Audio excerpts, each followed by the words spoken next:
Allez, c'est parti, on est sur la route d'Étretat. On va bientôt se retrouver avec Madame Colombo à Deauville et ensuite à Cabourg cette semaine. Mais en attendant, on va plancher à Enghien sur un quintet qui semble facile à trouver. Il y a 2 chevaux à rayures, 2 zèbres, le 3 et le 9 que vous pouvez rayer. Et puis je vais essayer de ne pas faire comme tout le monde, je ne mets pas les favoris en tête de ma sélection. Moi je mets le cheval de Madame Colombo. Elle a raison de croire au 4 digne et droit. Il m'avait plu dans un quintet récent, il m'avait donné raison, mais patatras, après le proto, les commissaires me distancent digne et droit.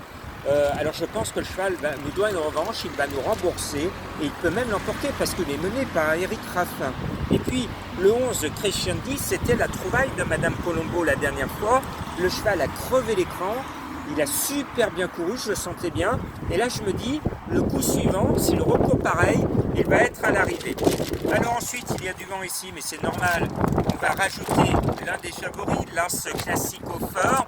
S'il reste sage, il va faire l'arrivée. Et puis, le 2 Divine Méloise, eh bien, c'était le fameux tocard Madame Colombo à l'arrivée d'un quintet au début de l'été à 70 contre 1. Je pense que là, elle trouve son meilleur engagement d'été, elle part devant, abonnée aux 4e place, elle mérite pour une fois de finir dans le tiercé. Et mon coup de cœur, eh bien, j'ai trouvé quand même du 20 contre 1 dans cette course qui semble facile. C'est le 10 Désir Castelet. Il vaut beaucoup mieux que la dernière fois où il était malade. Il n'a pas pu se livrer. Il faut à tout prix le racheter. Le 8 B1 des Tirons trouve enfin sa course de l'été. Même s'il n'est pas déféré, il va se donner à fond. Et puis j'aime bien le 5 Carioca de Loup. Mais Léo Abrivard qui est dessus a le gros défaut de le mettre dans le rouge à chaque fois qu'il le mène. Et à chaque fois, le cheval lui répond par une faute. C'est pour ça que je le mets très bas dans ma sélection.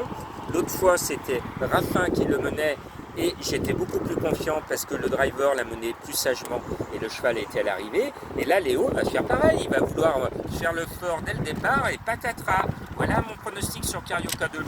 Et puis le 12 Éclair de Mirel, c'est un cheval que j'adore. Il n'est pas au top de sa condition actuellement, mais je préfère quand même avoir Nivard avec moi que contre moi parce que les 2 dernières fois où j'ai pas mis Nivard, Nivard nous a cassé la baraque. Alors cette fois, je ne l'oublie pas.